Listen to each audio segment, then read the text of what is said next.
आज हमारा टॉपिक है सरमायाकारी के मुय्यनात, डिटर्मिनेशन ऑफ इन्वेस्टमेंट। सरमायाकारी का इन्हसार दो बातों पर होता है, दो अवामिल पर होता है: सरमाए की मुख्ततम इस्तात और शरअ सूद। पहले हम देखते हैं सरमाए की मुख्ततम इस्तात क्या होती है। जब भी कोई सरमायाकार सरमायाकारी करता है तो वो अंदाज़ा लगाता है कि इस कारोबार से मुझे कितना मुनाफा मुतवक्के है, क्योंकि जब हम सरमायाकारी करने लगते हैं तो हम कुछ चीज़ें एक्सपेक्ट ही कर सकते हैं, मुतवक्के कर सकते हैं कि ये होगा फ्यूचर में, क्योंकि जो आमदनी आनी होती है वो फ्यूचर में आनी होती है। तो सरमाए की मुख्ततम इस्तात क्या है? मुनाफे की मुतवक्की शरह जो किसी पैदावारी असासे से, किसी कैपिटल से हम फ्यूचर में हासिल करेंगे, उसे इकोनॉमिक्स की टर्म में सरमाए की मुख्ततम इस्तात कहते हैं। तो जब हम सरमायाकारी करने लगते हैं तो सबसे पहले हम सरमाए की मुख्ततम इस्तात को देखते हैं या मुनाफे की मुतवक्के शरह को देखते हैं। सेकंड हम देखते हैं शरअ सूद, कि इस वक्त जो राइज शरअ सूद है मार्केट के अंदर वो क्या है।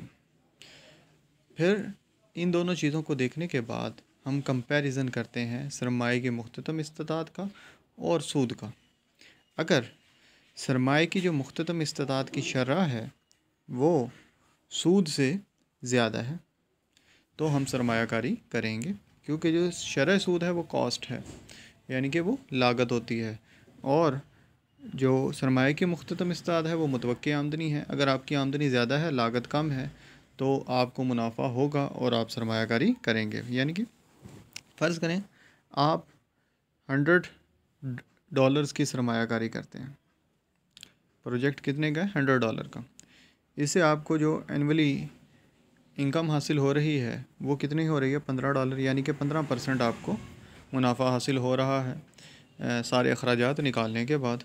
और एक साल बाद जो आपको सूद देना पड़ता है वो 10% देना पड़ता है। तो इसका मतलब ये हुआ कि आप इस 15% से 10% सूद पे करने के बाद आपके पास 5% बच जाएगा, तो आप सरमायाकारी करेंगे। आखिरी पॉइंट का क्या है सरमायाकारी का? जब सूद और सरमाए की मुख्ततम इस्तात आपस में बराबर हो जाएं, यानी कि आपने $100 की सरमायाकारी की, मुनाफा कितना हुआ? $15, 15%, और 15% ही आपने क्या देना है? सूद देना है। ये जो $15 आपको बचा है ये सारे अखराजात निकालने के बाद, यानी कि जो आपकी आमदनी हुई थी और उसमें से जो अखराजात आपने निकाले हैं, कैपिटल्स के अखराजात, आपके जो फिक्स्ड हैं, मज़दूरों की तनख्वाहें हैं, आपकी अपनी तनख्वाह है, वो निकालने के बाद आपको $15 बचे हैं। यह आपकी क्या है? खालिस आमदनी है। तो ये लास्ट पॉइंट है जहाँ पर सरमाए की मुख्ततम इस्तात और शरअ सूद आपस में बराबर हो जाएंगे, यहाँ हम सरमायाकारी करते हैं। अगर फ़र्ज़ करें सरमाए की जो मुख्ततम इस्तात है वो आपके पास 15% है, मगर जो सूद है वो क्या है? 20% है। इस पॉइंट के ऊपर सरमायाकारी पॉसिबल नहीं है। क्यों? क्योंकि जो मुनाफे की शरह है वो कम है और जो सूद है वो आपको ज़्यादा देना पड़ रहा है। इसका मतलब है 5% आपको अपनी जेब से देना पड़ेगा। कोई भी सरमायाकार इस पॉइंट के ऊपर सरमायाकारी नहीं करेगा। तो इधर से हम एक ये चीज़ भी देख सकते हैं कि अगर सूद कम है तो सरमायाकारी होगी, अगर सूद बढ़ गया तो सरमायाकारी नहीं होगी। जैसे आपका मुनाफा बढ़ता चला जाएगा आप सरमायाकारी ज़्यादा करेंगे, क्योंकि मुनाफा क्या है? ज़्यादा है।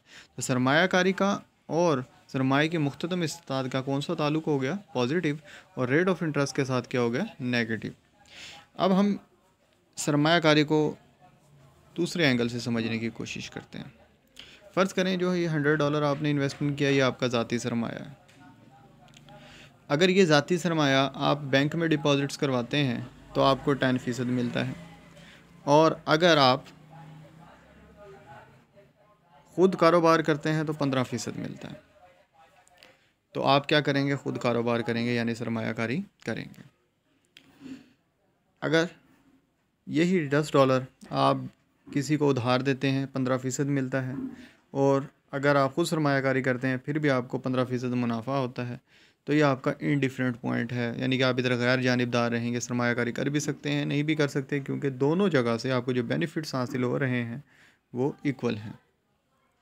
थर्ड, यानी कि ये सरमायाकारी का हमारा पॉइंट है, इक्विलिब्रियम पॉइंट्स हैं। इससे नीचे हम सरमायाकारी नहीं करेंगे किसी सूरत में, इससे ऊपर हम सरमायाकारी करते रहेंगे और ये लास्ट पॉइंट है जिधर आकर हमारी सरमायाकारी रुक जाएगी।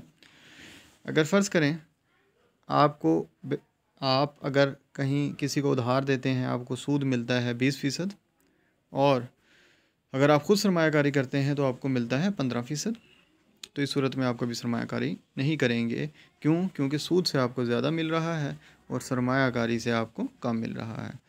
अच्छा, अब सरमायाकारी ज़्यादातर लोग सरमायाकार किस तरह करते हैं? उधार लेकर सरमायाकारी करते हैं। अब यहाँ पहले मैंने क्या फ़र्ज़ किया था, ये $100 आपके अपने हैं। अब क्या फ़र्ज़ कर रहा हूँ, उधार लिया हुआ है किसी से, आपने हर महीने उसको 10% सूद देना है, 15% आप खुद अर्न कर रहे हैं, तो आप इजीली पे कर सकेंगे। सेकंड पॉसिबिलिटी में जितना आप अर्न कर रहे हैं उतना आप पे कर रहे हैं, तो ये जो अर्निंग है आपकी, ये आपका खालिस मुनाफा है, यानी कि आपने अपने सारे अखराजात, जो ज़ाती अखराजात हैं, कारोबार के अखराजात हैं, वो आप निकाल चुके हैं। तो इधर भी सेकंड में भी आपकी क्या है, पॉसिबिलिटी है। थर्ड में कोई पॉसिबिलिटी नहीं है, क्योंकि आपने जो हर महीने या हर साल जो आपने सूद पे करना है वो 20% करना है और जो अर्निंग है वो 15% है। तो इधर सरमायाकारी की पॉसिबिलिटी है वो नहीं है। तो ये सारा एनालिसिस करने के बाद हमें पता क्या चला कि जब हमने सरमायाकारी करनी है तो दो चीज़ों को जहन में रखना है, सरमाए की मुख्ततम इस्तिदाद और शरह सूद को। अब सरमायाकारी शरह सूद तो मार्केट के अंदर गिवन होता है, राइज होता है। असल मसला क्या होता है, सरमाए की मुख्ततम इस्तिदाद का तयन करना कि मुनाफे की मुतवक्की शरह कितनी है। जो सरमाए की मुख्ततम इस्तिदाद है वो दो अवामिल के ऊपर डिपेंड करती है, असासे से हासिल होने वाली मुतवक्की आमदनी और मुसारफ़े बदलकारी या असासे की रसदी कीमत। मुसारफ़े बदलकारी क्या है, फरसूदगी के अलाउंस जो कैपिटल्स के ऊपर, मशीन की टूट फूट के ऊपर अखराजात आते हैं, या असासे की रसदी कीमत, जब आपने कैपिटल ख़रीदा है तो आपने उसकी क्या कीमत पे की है। तो अब सरमाए की मुख्ततम इस्तिदाद के लिए दो अवामिल बहुत अहम हो गए, मुतवक्की आमदनी असासे से, यानी कि जितनी उसकी लाइफ है असासे की, कैपिटल्स की, वो अपनी लाइफ में आपको कितनी अर्निंग देगा, कितना अर्न करके देगा, खालिस आमदनी।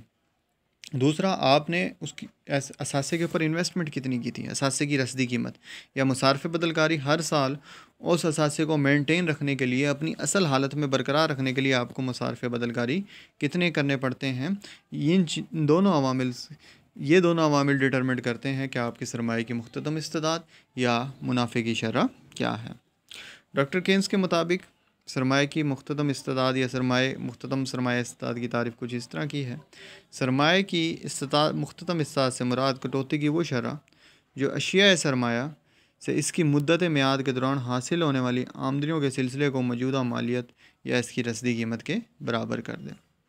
इसका फार्मूला क्या होगा, असासे की रसदी कीमत यानी कि जितने की आपने इन्वेस्टमेंट की है या जितने का आपने वो मशीन ख़रीदी है, इज़िकल टू पहले साल की मुतवक्की आमदनी डिवाइडेड बाय 1+ सालाना शरह कटौती, यानी कि कितने % हर साल जो आमदनी है उसकी वैल्यूज़ कम हो रही है, दूसरे लफ्ज़ों में डिस्काउंट रेट हम इसे कह सकते हैं, प्लस दूसरे साल की मुतवक्की आमदनी डिवाइडेड बाय 1+ सालाना शरह कटौती over square and so on. अब जो भी हमने ये डिस्कशन की है सरमायाकारी के तयन के लिए, उसको हम एक एग्ज़ाम्पल के ज़रिए समझते हैं। असासे की रसदी कीमत 10,000 रुपये की आपने सरमायाकारी की है, इसे हम सप्लाई प्राइस ऑफ एसेट्स या CR कहते हैं।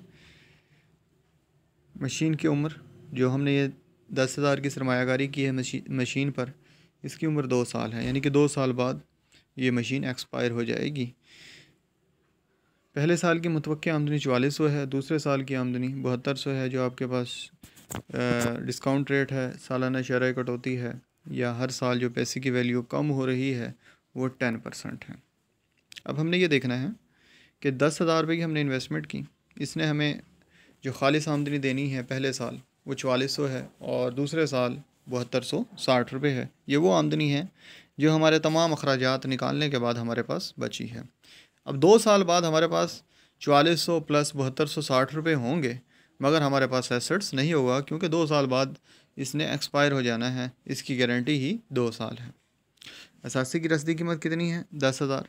पहले साल की मुतवक्की आमदनी कितनी है 4400, और दूसरे साल की कितनी है 7260 डिवाइडेड बाय 1 प्लस शरह कटौती। शरह कटौती डिस्काउंट रेट कितना है मेरे पास 10%, ये मैं वैल्यूज़ को पुट करूँगा। 10,000 असासे की रसदी कीमत, 4400 का को जब मैंने डिस्काउंट रेट से डिवाइड किया 10% से तो ये कितना बन गया 4000। 7260 को जब मैंने डिस्काउंट रेट से डिवाइड किया तो ये मेरे पास कितना बन गया 6000। 4000 जमा 6000। अब 2 साल बाद जो मेरे पास खालिद आमदनी है वो कितनी है 10,000 है, और एसेट्स मैंने कितना ख़रीदा था 10,000 का। अब मेरे पास एसेट्स नहीं है, बल्कि अब मेरे पास क्या है 10,000 रुपया मेरे पास कैश है। अब इस कैश से मैं नया एसेट्स ख़रीद सकता हूँ जो कि मेरा एक्सपायर हो चुका है। इस तरीके से इन्वेस्टमेंट क्या रहेगी, जारी रहेगी, इन्वेस्टमेंट का अमल नहीं रुकेगा। दूसरा केस ये भी हो सकता था, रसदी कीमत कितनी थी असासे की 10,000, और 2 साल बाद 10% डिस्काउंट रेट में करता, आमदनी मेरी 4400 से भी ज़्यादा होती। फ़र्ज़ करें यहाँ 5,000 होती और यहाँ 8,000 होती। जब मैं इसको डिस्काउंट रेट से डिवाइड करता तो मेरे पास जो जवाब आता 12,000। असासा मैंने कितने का ख़रीदा था 10,000 का, पर 2 साल बाद मेरे पास आमदनी कितनी आ रही है 12,000। तो अब आमदनी ज़्यादा है, असासा कितने का आ रहा है, कम का आ रहा है। असासा ख़रीदने के बाद भी मेरे पास 2,000 बच गए हैं, तो इसका मतलब ये है कि मैं इधर इक्वल टू की जगह ग्रेटर का साइन डालेंगे हम।